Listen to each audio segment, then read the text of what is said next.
So Russian, Ukrainian, living in Taiwan, learning English with Latin people. Yeah. Crazy mix.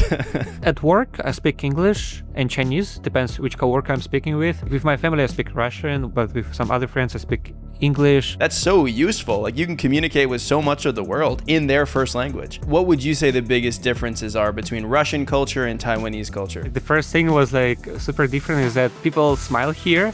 Like, Like, I mean, you've almost been in Taiwan the same amount of time you were in Russia, right? yeah, almost. How do you see yourself today? You know, culturally, what's your own identity? Oh, I mean,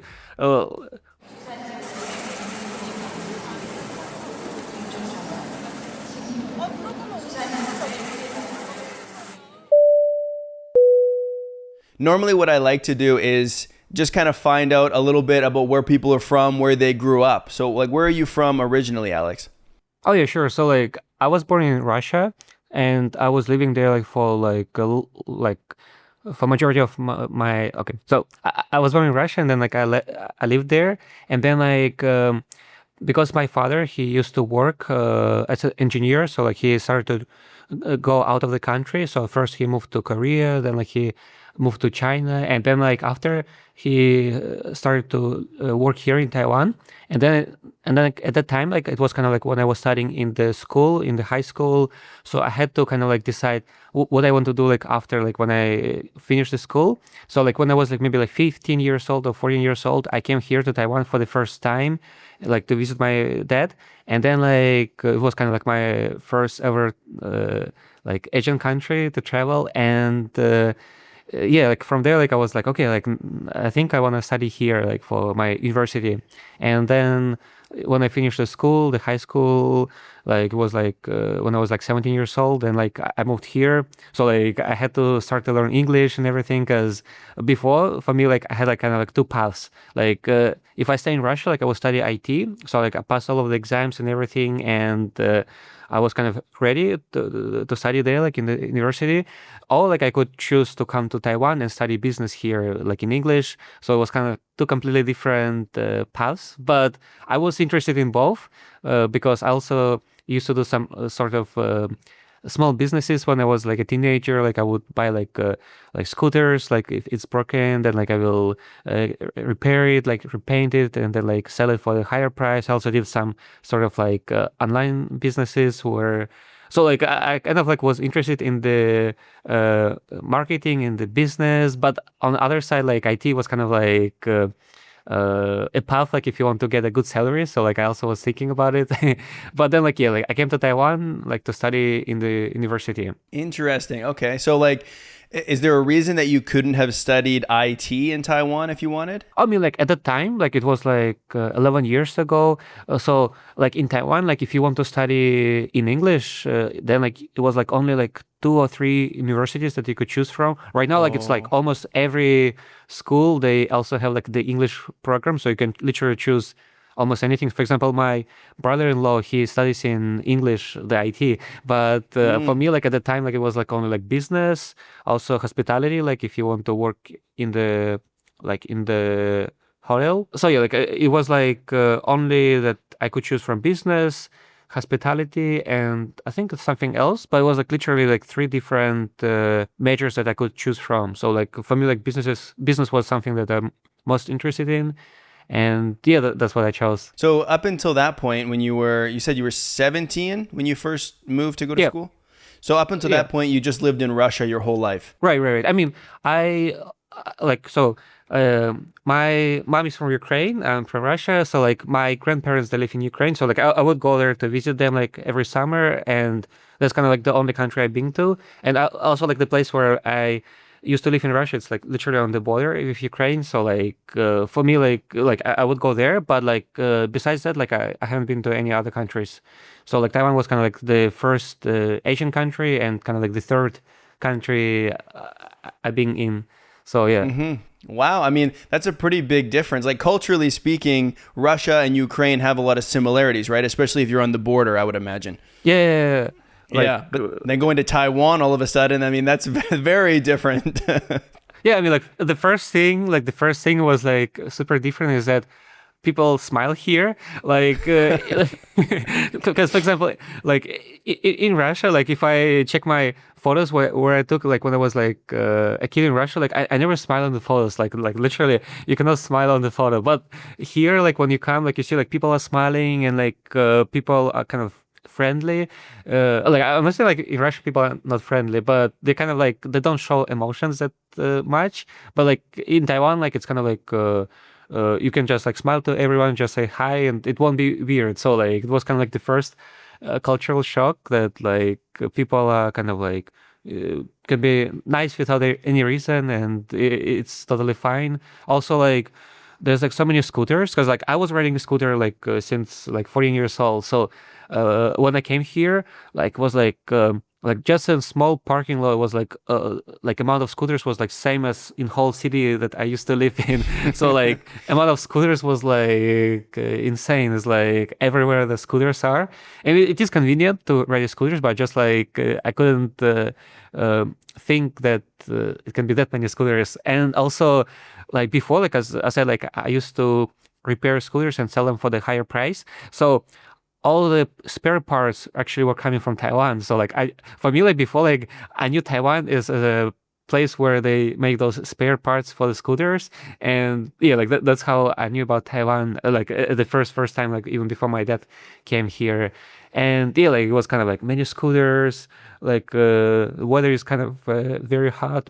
Uh, also, uh, also like there's no trash cans. Like I was really surprised because like in Russia, like you have like trash cans like every 50 meters, but still there's a lot of trash on the streets. But here they have like no trash cans almost anywhere, but still the streets are super clean, and it actually makes you like because for example when I was in Russia, like I also used to kind of throw the trash like randomly, like maybe I finish something that I throw the trash on the street, and it's really bad habit, but like it's kind of like you see everyone does it, so you kind of do it. And here because it's so clean. So like when you like even if there's no trash cans, like you won't kind of like randomly throw the trash. You will kind of just keep it somewhere, and then like where you find the trash can, then you're gonna throw it. Like usually they have it like in 7-Eleven, Family Mart, or like maybe MRT stations, or like bus stations sometimes. Yeah, but like on the streets, like it's kind of hard to find. And yeah, you don't want to be the only one doing it. There's like some societal pressure that says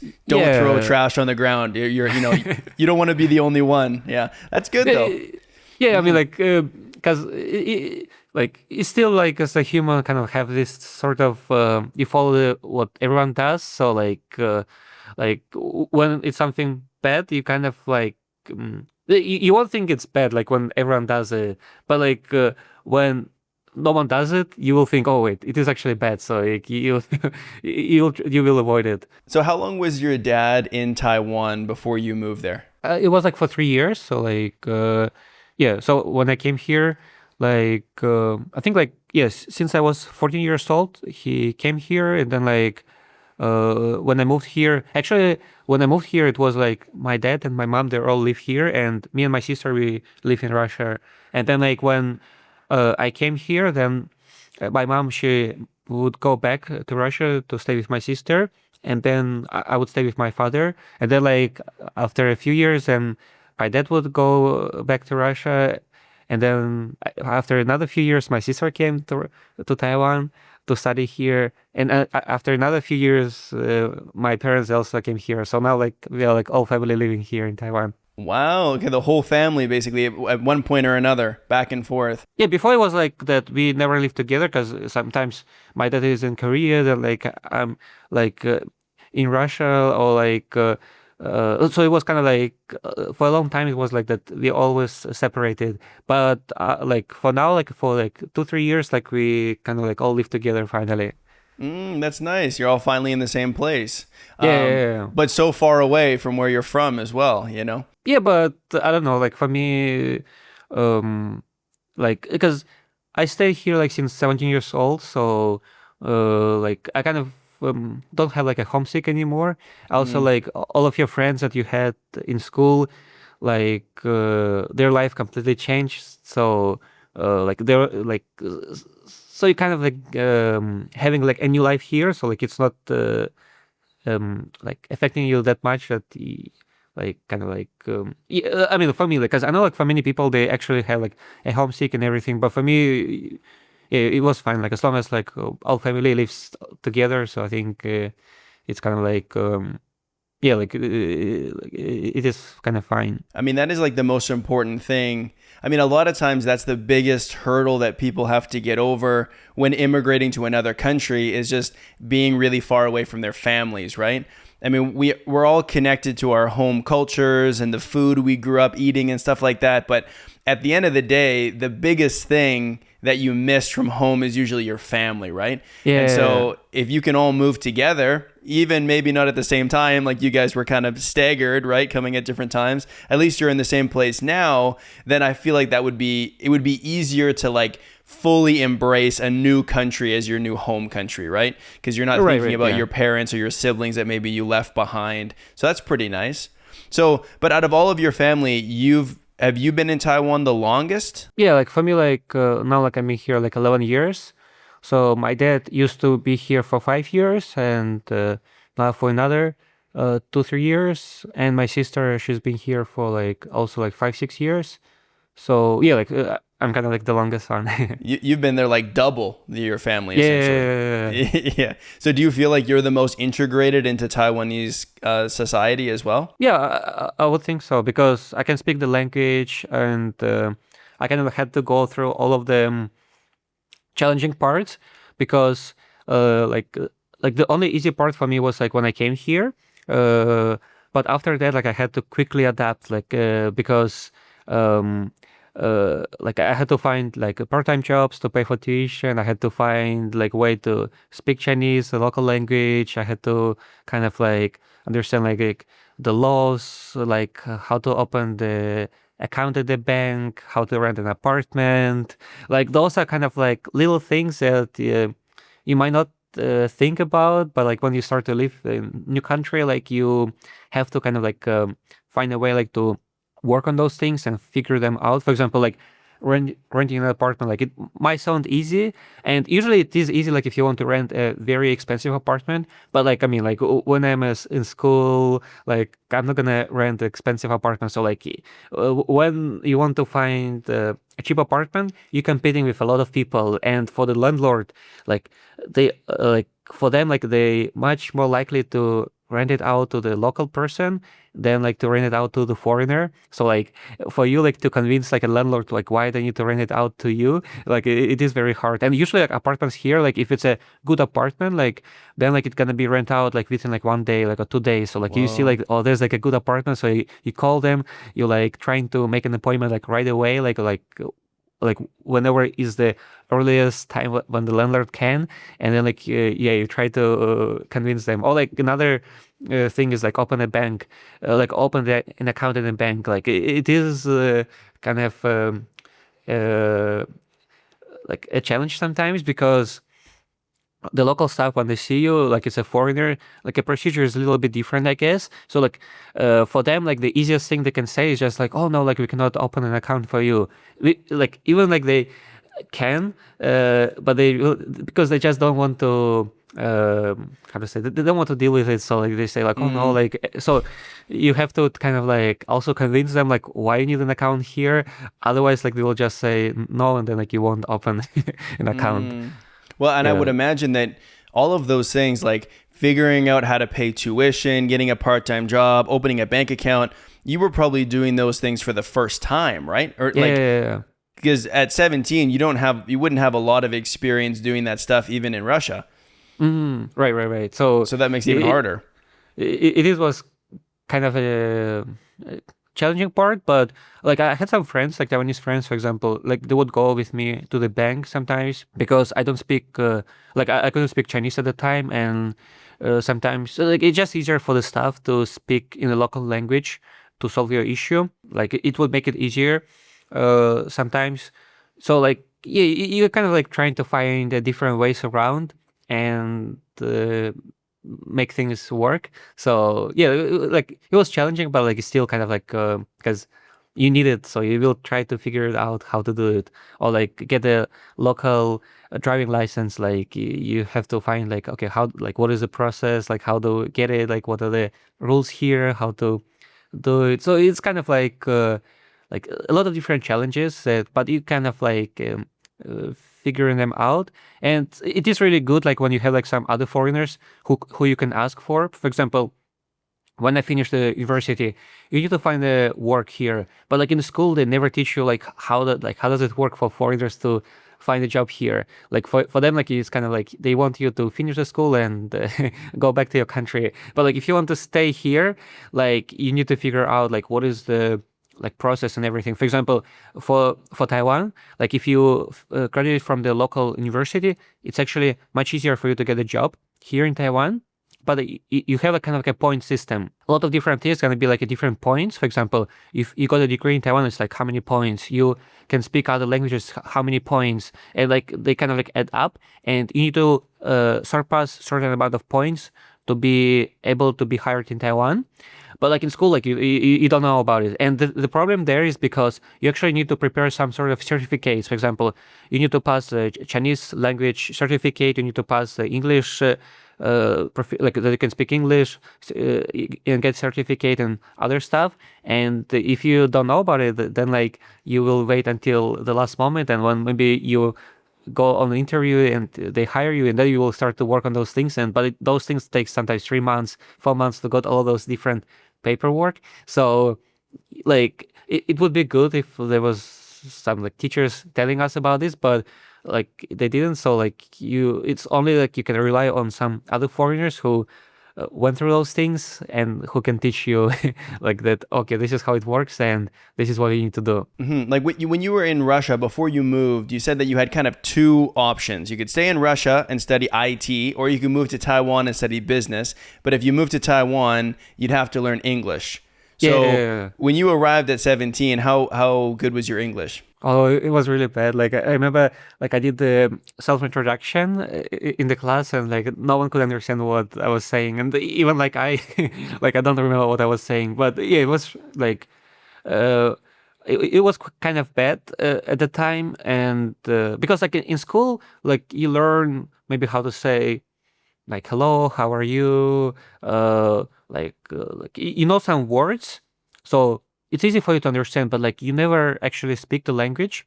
So like I remember like for me like in the school, like for like first I think like first year, it was like literally I don't understand anything. But like I think like after 1 year, like just clicks in your head and you start to understand, maybe like not like 100%, but like maybe like 50%. And then like it slowly gets to more and more and more. Then maybe you get like 90%, like 100%. And like for me, like when I was in school, like I always will come to my classmates and just ask them like some like maybe stupid questions, but for me like I didn't know about it. So like I ask them like, oh, like why do you say this, like what is the difference between this word and this word, like how do you like how do you pronounce this word. And like I always keep asking like for like all the time, and slowly like I could improve my English, and it was easier from there. I mean, that's hard though. I mean, you're doing a university level course in a language that you don't really speak, right? At that point, Yeah, yeah. like I've heard of people, moving to another country when they're really young and they go to like elementary school or high school or something like that, and they don't speak the language, but they just learn it through immersion, through their like hanging out with their classmates and stuff. And that's one thing. But like a university course, like how did you pass your tests and stuff? Like how did you write papers or do presentations or any of that stuff? I mean, how to say? Like I did, like I did some, like at the beginning, I kind of like did more like in, I guess, not in the right way, but I just didn't have like an option. So like I would cheat on exams, but like, Yeah. but but like in that school, actually, it was very serious. Like if they catch you, if they catch you cheating, then like you will be like expelled from the school. Like so, like it was very serious. And like one time, like I almost got caught, and like because like I had an exam. It was like kind of like official exam, and then like I had the iPad, like iPad Mini, on the table, and like actually like you need to put like all your bags away, but like I somehow like managed to put my iPad, and I put like my papers on top of iPad, but then like I think one of the teachers he saw it, and so he kind of like passed around it. And then like my heart was like beating like so heavily, and like cause like I see like he's coming on my way. I'm like, oh wait, like did he see it? And then like he passed around me, and then goes back. I'm like, oh no. And then after that moment, like I didn't cheat anymore, and was like, like at the beginning, just like you have like how to say, like so at that point, like I was like, okay, like I better fail than got got like kicked out from the school. So yeah, like and from there, like I think I failed like some classes, like it was like statistics. Not yeah, calculus, like it was like kind of hardest for me, so I failed that one. But from for other classes was like it was pretty normal. So I also like my friends, like I would ask them like, okay, like ask them like to explain me like how to like why is it like this, like what is the meaning of that. So it started to get easier and easier. So like yeah, like cheating is not good, and but like when you have like kind of like it's kind of like a way like to survive. So like I had to Sure. kind of like go with it, but after like I just slowly adapted. And as I said, like at one moment you start to understand more and more, and you don't have to do it because you just understand like why is it like this. But at the beginning is like kind of like it's very not understandable. And also like at that time like the technology is not as good as now, like so like there's no like ChatGPT, or like there was like a Google Translate, and it was kind of like the main thing that I was using. But still it's like teachers keep speaking, and then like you need to get it there, and then like it was kind of a challenge. But yeah, Yeah. slowly um you like yeah you're getting used to it. Yeah. And so, like, at that point, instead of studying in English, did you have the option to take classes in Mandarin if you spoke it? Like, was that available for foreigners as well? Yeah, foreigners can do it. Actually, my good friend, like he did it this way, and like I know for some people they like it, like when they want to improve the language. But for me, like I never was thinking about it. For me, like even like to get it in English was kind of like a challenge, not to get it in Chinese. But yeah, like I know some people they do it now and before, and yeah, like So you just knew that you could learn English faster than you could learn Chinese, and that's why you decided to do it in English. yeah, I mean, like for English, like my English level maybe was like I don't know, like maybe 10%, right? But like for Chinese was like 0%. So like to go with English was kind of like a easier and safer option. And also English, I think it's much easier to get for me as compared to Chinese, because like some words they're still gonna be similar, or like the like I still kind of get the like I had the grammar, and I kind of had the base of the language, even though like I like didn't speak it fluently, right? But like I still had kind of like a base of the language, like a logic. I understood like why, like what, how do you need to say? But like for Chinese, it was completely zero. So and I actually had Chinese classes in the school, like in the university, but still I couldn't get it. Like like I think I was learning Chinese for 2 years. So it was like in the school they had the classes, I was taking them, and it didn't help. Then like I was trying to learn by myself, and it also didn't help. And only when I like at the summer vacation I decided to take a summer classes in Chinese, and only at the time like I finally got like I finally kind of like got this like why you need to say like this, like kind of like got the base of the language. And at the time like I was taking it for I think 2 3 months, and it was like every day, like from Monday to Friday for like a 3 hours. So at that time like it was kind of like the best decision, because after I took the Chinese course like in the summer, like I started to get kind of like the language coming by itself. Like before, like I was living here for 2 years and like nothing happens. But like after you, uh, like after I took the courses, then like yeah, like I like it just started to like make sense, like why you need to say like this, why you need to do that, like why, like it was kind of like much easier. And also like I did the same thing like I did with English. Like I started to practicing like all the time, and at the time like what I did, like I would download Tinder and I matched with a lot of girls, and and it was not for dating, just like for like kind of for practicing the language. But so like I would kind of like quickly ask them like, oh, let's use FaceTime, so like let's have a call. So like I would have a call with them, and like I was practicing English, but because like I didn't want to date, so it was kind of like I had to change quite fast, because like when they see that like I'm not going like to invite them like to go out or something, they it's kind of like so you have kind of have like a big turnover, right? So So that was for Chinese. That was for Chinese. but it was like for Chinese, yeah, yeah, yeah. And Right. I think it's kind of like the best way to learn any language, because like when you learn the language, like you can get it, but you need to practice it. So for example, for me, like Chinese now, like I can speak it, like I can understand a lot of it, but like my how to say, like the vocabulary and everything is still quite like.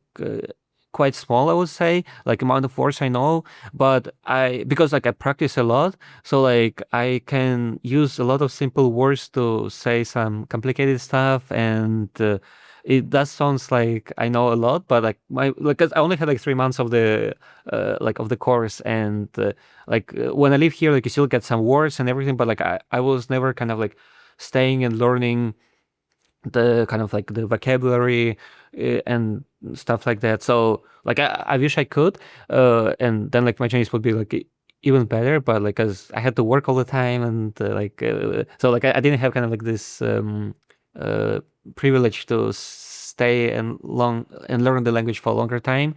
Yeah, but like it is enough. It is enough. I mean, like people, I think sometimes people assume that if they live in a country that speaks a different language, they'll just kind of learn it automatically. Like, oh, I live in Taiwan, I'll just learn to speak Mandarin. But of course, like you're saying, you still need to study it.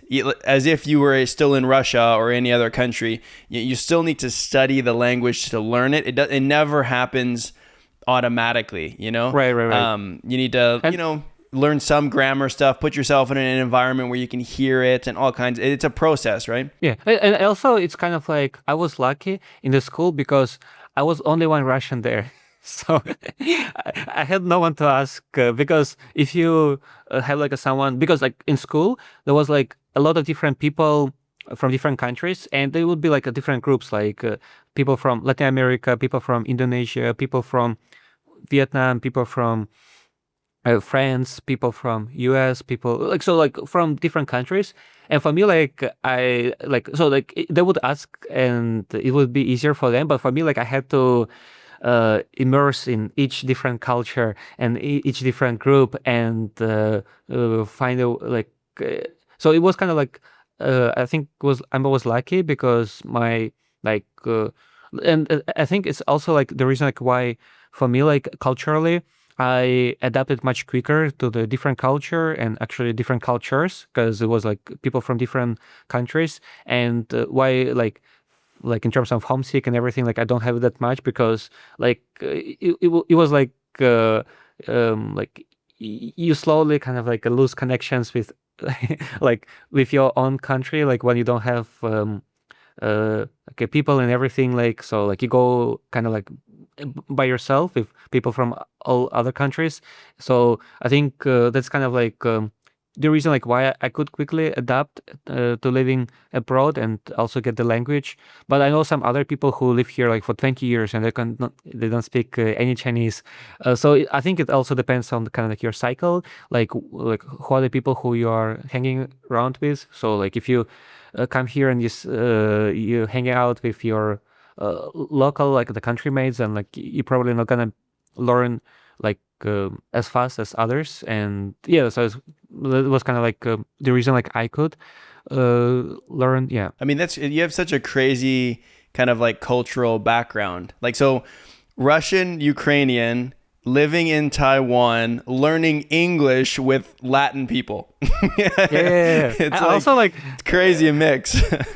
yeah, and I mean like I also like would get some Spanish words because like you're always hanging out with them, and like I never learned Spanish, but like because I keep hearing, and I don't know why, but like for Spanish, like it did actually came more like by itself. I would like check like what are the same words like in Spanish and in English, like or some same words like in Spanish and in Russian, and it was like maybe like 50 words, and I'm like, oh wait, like like I know 50 words even without learning, and like I would just kind of like learn how to say like some of the simple like grammar parts, and yeah, like you can speak some stuff. So I think it was fun, and maybe like if I would actually spend some time on learning Spanish, like I could speak pretty good in it. Yeah, but for me it was more just like as a fun like yeah. So you said it's a little bit easier for you because like you have so many different cultures kind of like within yourself that you're not super attached to one, right? Is that kind of what you were saying, that it's a little bit Yeah, easier for to disconnect from one and attach yourself to another because there's so many already? Was right, that right. something that like started after you moved to Taiwan, or did you feel like that even before? I mean, um, for me, like how to say, um, like usually I feel like you're gonna be attached to something if you always how to say experiencing it. For example, if you break up with a girlfriend, if you're gonna keep checking your like her photos, you're always gonna have this sort of like feeling that like you miss her, you still love her, you wanna go back together. But if you delete all of the photos and you never check and you just move on, then like that attachment gonna like of course it's gonna hurt a lot at the beginning, but it's gonna disappear um, faster, I would say. So I'm not saying like I deleted all the connections with Russia, but it's kind of like yeah, like for me, like it's just like your friends, you like like when you move to another place, like you're gonna have like calls, like maybe like at first like every week, then like maybe like after it slowly gets to every month, then it slowly gets to like once a year, then it slowly gets to like maybe like once in a couple of years, because everyone is keep moving on, and their life changes, your life changes, you have like less and less things in common. So it's kind of like you like how to say it just happens unintentionally, like you don't do anything but just happens because it's just like like you guys go like to different directions, and yeah, and for me like yeah, I think it was kind of like you just like finding new friends here, like making a new life here, and don't have like too much things that you attach with, and then like it's gonna be much easier. But like if you, I don't know, like if you have like a girlfriend back in your country, then like yeah, of course it's gonna be really hard, and you're always gonna feel like a homesick and you want to go back. Yeah, but for me it was kind of like completely thrown to the new experience without too much of attachments back home. So Let's like say. now, so many years later, like I mean, you've almost been in Taiwan the same amount of time you were in Russia, right? Yeah, Like yeah, almost. not quite, but you know, you said 11 years in Taiwan in total. Yeah, yeah, yeah. How do you see yourself today? You know, culturally, what's your own identity? Oh, I mean, uh, like I would say, like of course I'm still gonna be always Russian because like that's the place where I was born. But like in terms of like my behavioral and everything, I would say like it is a little bit different because, for example, for my parents, like they say, oh, like this is actually very un-Russian. Like what do you do, right? Like some of them uh things and everything, or like the way like I like would think about something, so like do some sort of thing. So like it's hard to tell, like, but I would say, for example, like in Russia I used to have some girlfriends, but it was like more like not like super serious relationship, but like for my first girlfriend it was like in Taiwan. So like for example, I even don't know like how to date a Russian girl, like or like how to have like a relationship with a Russian girl. So like those are like kind of like a lot of different little things that you have, like some of the things that are from Russia, some other things that are from Taiwan, some other things maybe going to be from other countries. So it is kind of like a little bit weird mix, but yeah, but kind of like have like different things from different countries, and you don't notice them. It's just like maybe some other people gonna notice them. So for me, like like I wouldn't know like it's actually not how it's supposed to be, but like for other people, it's gonna be more obvious. So, So like, do you ever go back to Russia to visit? I mean, I only been there like one time since for 11 years. So yeah, it's only been like one time. Yeah. If you went back, there would probably be more things that you would notice, I would imagine, right? To see how much you've changed over the last 11 years. Yeah, I think so. I think so. I mean, like even like last time, like when I like last time it was maybe like let me think I don't know, maybe like 6 7 years ago when I went back, and yeah, like when I met my friends, yeah, like it is very different for them, like for many things, like even like for like haircut you have like or like for the way you behave, or for the way like you like smile, like all the different things, or maybe like the way you dress, like some like colors you use and everything, like it's kind of like all the different little things, but they're gonna be quite like for example, like I think it's a really good example. Like so here in Taiwan, like every time like when you go to the cashier, like for example, you pay the money, like maybe like at 7-Eleven or like somewhere else, and then you kind of say thank you. But like I did the same like in Russia, like at the cashier, and the cashier was like looking at me like so strangely, like what do you say thank you to me? Like Mm. and it was kind of like my like those like little notices when I like the things like I noticed when like I used to do it here, but like yeah, it's not how it's supposed to be. Like in Russia, in Russia it's more like silent, like you just pay and go. But I'm like, oh, thank you, or like yeah, like or like even like in US, like you always say like, oh, have a nice day. Like it's kind of like a common thing, right? And so you kind of like getting used to those things, and like but they're like different from like other countries. So yeah, like but like yeah, like as I said, like if I would stay there for a longer time, maybe I would notice more. But yeah, but like those kind of like only the things I noticed. I mean, Russia seems like it has a very different culture than Taiwan. Like they seem like, Mm. yeah, they seem like they're worlds apart. I mean, I've never been to either one, so I can't really say. But like, Mm. what would you say the biggest differences are between Russian culture and Taiwanese culture? Mm. Let me think. Let me think. Like you said that Russian people are a little bit more, maybe a little bit more serious. They don't smile in public. You said no thank you to the cashier when you buy something at the grocery store. So those are pretty big things that would impact the way that you live your life on a day-to-day basis. Are there other things like that that really stand out as being different in Russia than in Taiwan? I mean, I would say like for them, how to say, for the friendships, I would say in Russia it's more closer. For like your friend like literally can like die for you, like like but in Taiwan I would say like it's more like you're friends until you have a problem. So like once you have a problem, like they might not help you, like maybe it's different, like I don't know, but like for me I would say like it happened like this. But like in Russia, like if you got like a friend, like it's like literally like if he can help you, like he gonna help you like 100%. So those kind of like I would say um a little different things. But Sure. again, like maybe just in my own experience, and maybe it is different to someone else, because again, like here in Taiwan I still gonna be like a foreigner to everyone.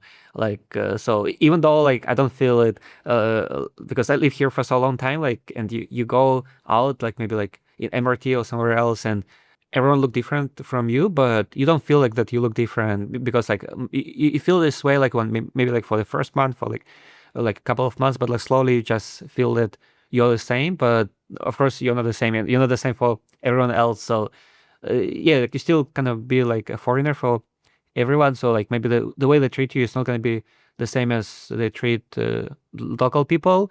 And another cultural difference I think is that like in Taiwan, people don't hug each other when they greet. So like I think this is actually quite Ah, big, and it's actually quite weird because like yeah, in Russia, like if you meet a girl, like you hug her, or like if you like meet a guy, like you do the handshake. But Hmm. here it's always kind of like this type of like hi, like just like waving the From a hand. distance, yeah.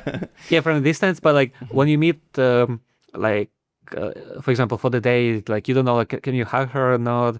And but like I think it's fine with locals, but like it is kind of strange sometimes with other foreigners because like maybe you meet someone from like let's say like US or from Spain or from somewhere, and like because you feel like okay you need to hug, but like you don't, because but you've been living here for so long and you don't know like how is this person gonna uh like either get used to like Taiwanese side, or like they still have like this type of like Right. foreign like style of greeting, and you don't know like okay can I hug or not. And sometimes there's some like can be like awkward situations, especially like if you say a group of friends, let's say like maybe like a couple of Taiwanese and a couple of foreigners all together. So like do you need to just wave to everyone or like hug that girl or hug everyone? So like those kind of like a little like cultural differences that you might not think about it, but it happens sometimes. I can totally relate to that. Like here in Canada, it's very diverse as well, right? We have people from all over the world. And so that is also reflected in our friend group. You know, I live here Ah, in Vancouver.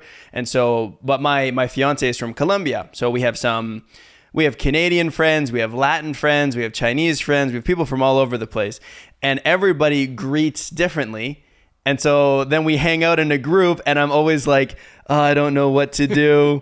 Like, because with this person, they like to hug, but maybe they do the hand thing, you know, where you like kind of do a handshake and then you hug. Other people just do the straight hug, like Latinos will do that, and they'll even do the kiss on oh the yeah, yeah, cheek. yeah, yeah.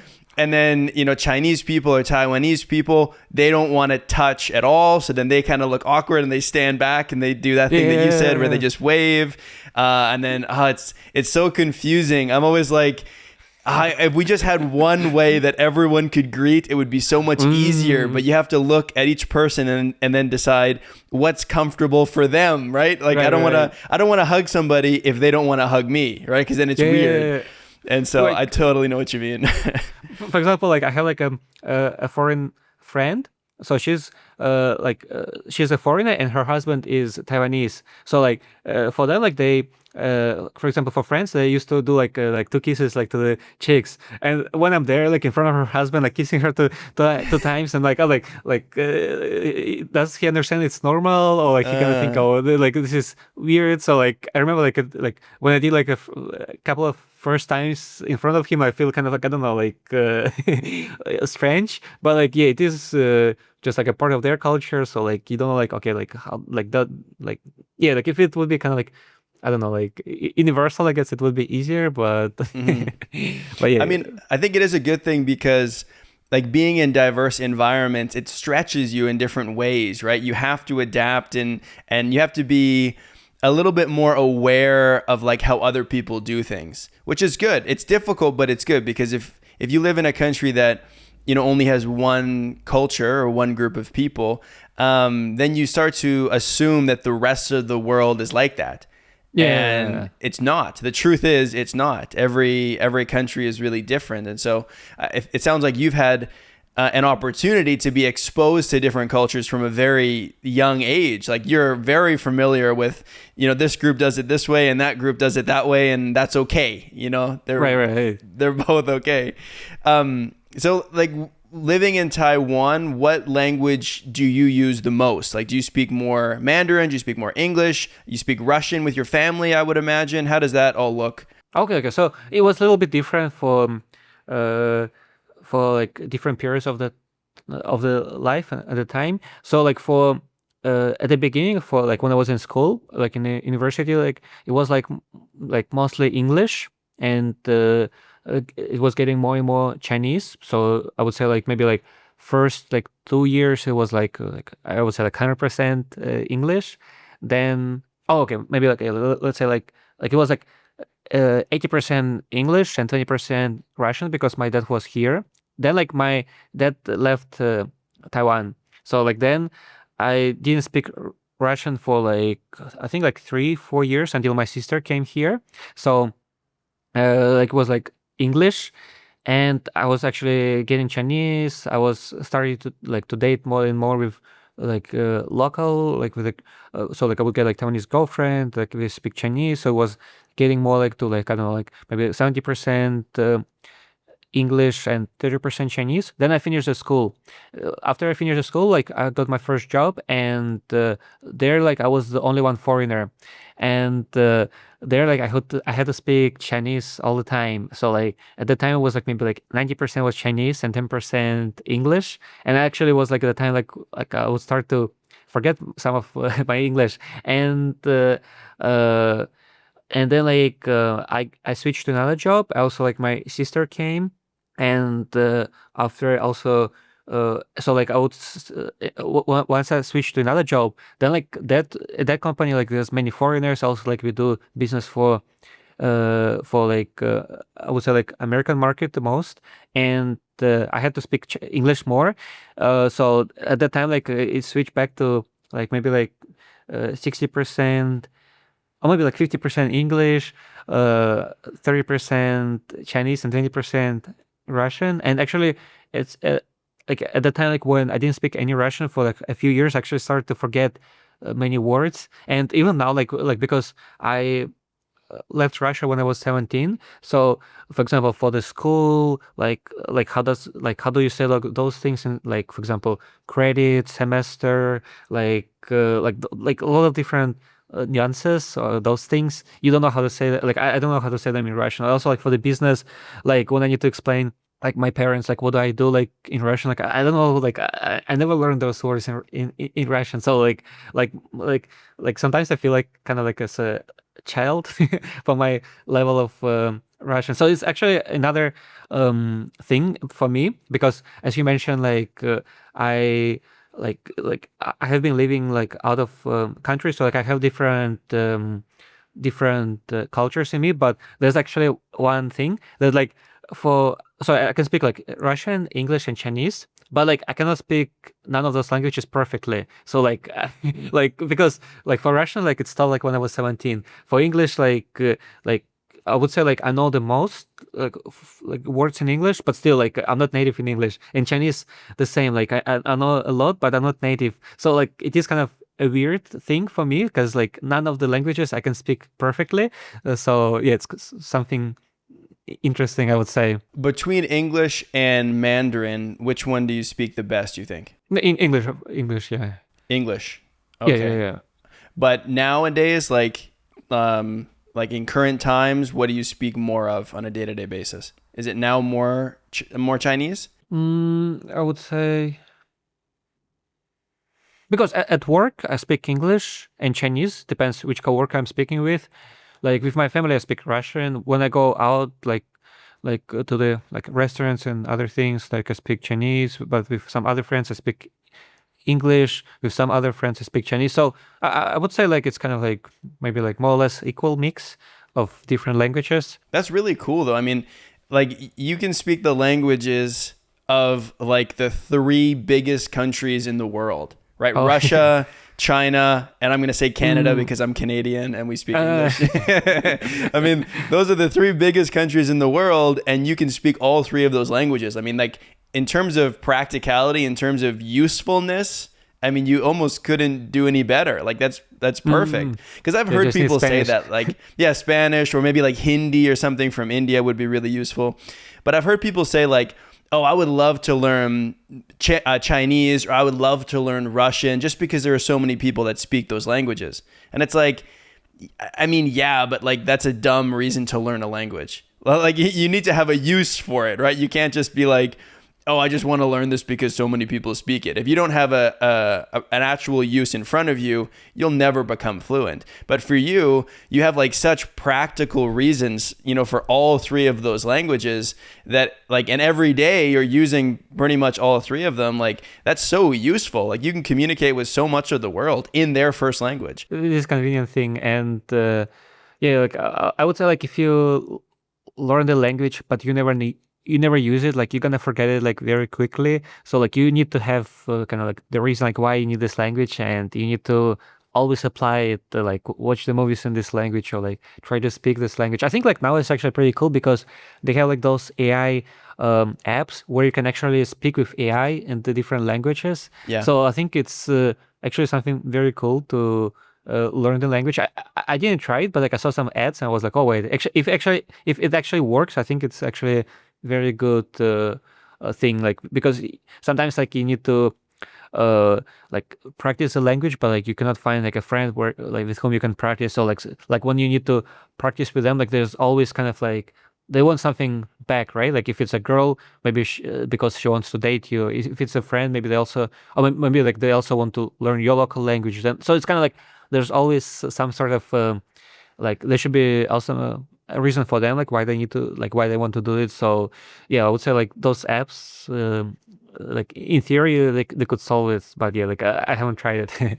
Yeah, true. I mean, they could be like a resource to help you learn a language. But I do think that when we talk about like, you know how learning a language is like a marathon. It's not a sprint, right? Like it takes years and years. And if you have a reason to use a language that is outside of your control, like your job or your partner or your friend group or your family, then you'll just always use that language no matter what. And it's almost like the learning happens like I'm not sure you could learn a language that way, but in terms of maintaining like your level so you don't forget as much, it almost happens on its own. I really like languages as well, but I realize more and more that learning a language is one thing, maintaining it is something completely different.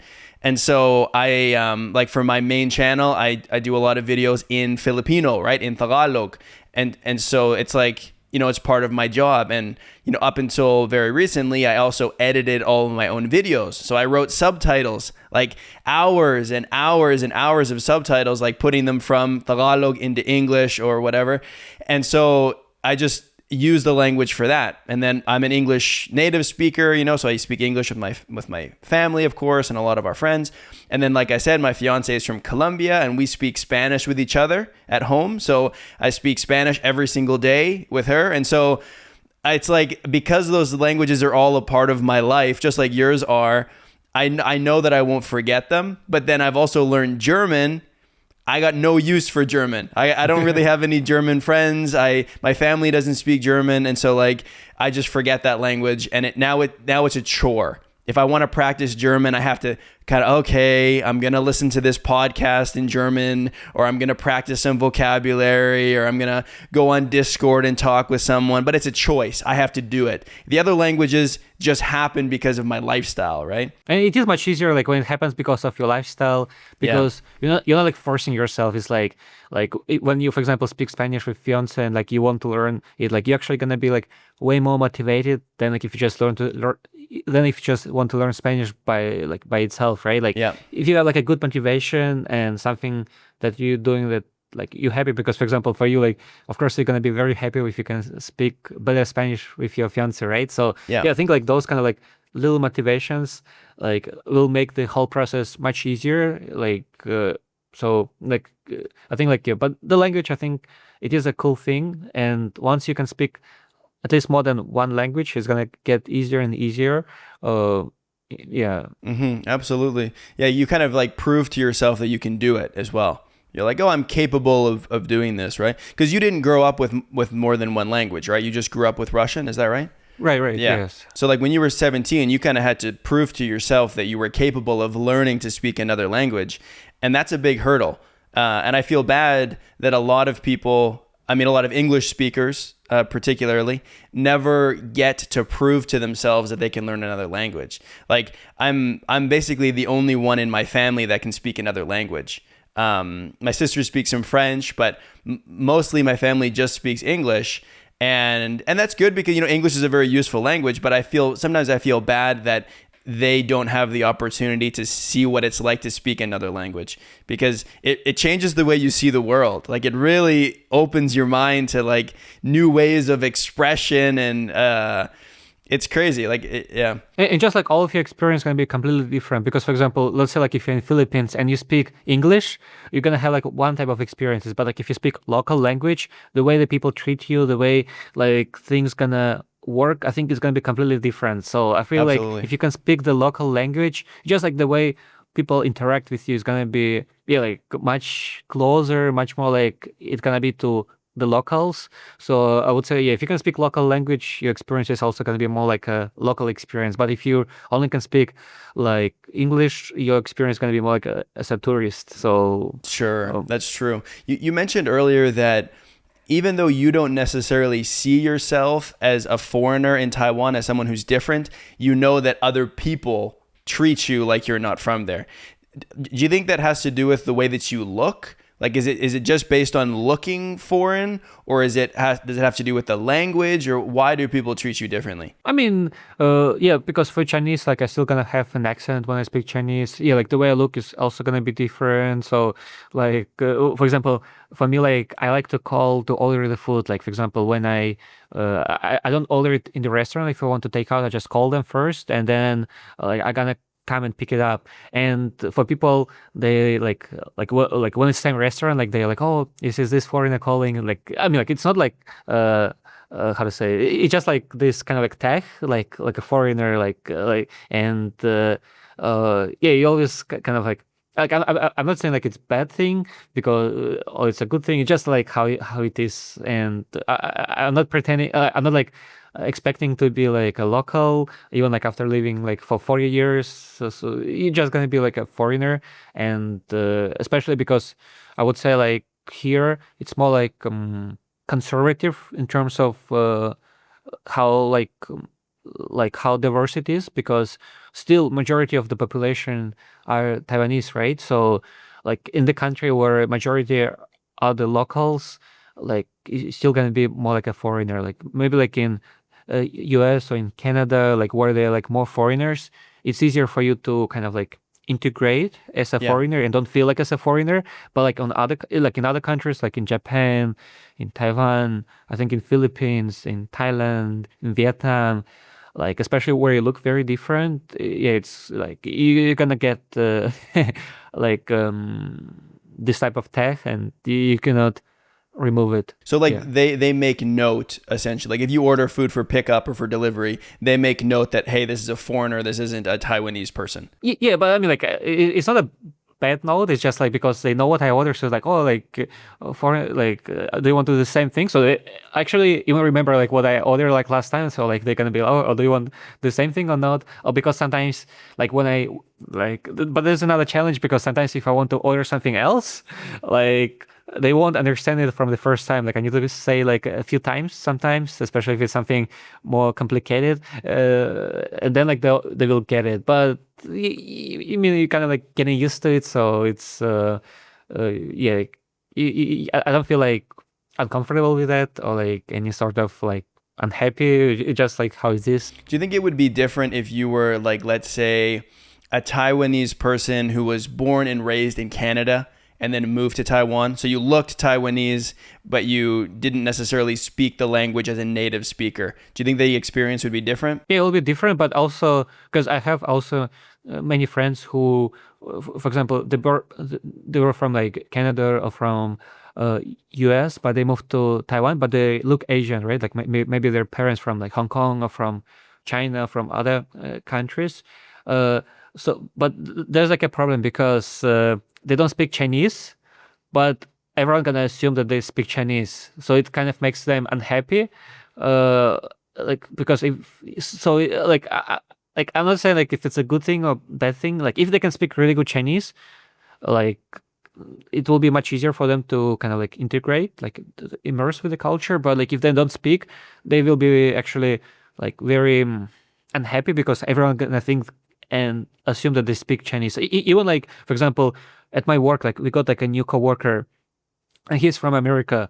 But like when I saw him first time, like I wanted to speak Chinese to him, but like I didn't know that he actually from America and he probably doesn't speak any Chinese. So, but yeah, it's just kind of like, but for him maybe it's gonna be unhappy because like he will think like, why do you assume that I speak Chinese just because I look Asian?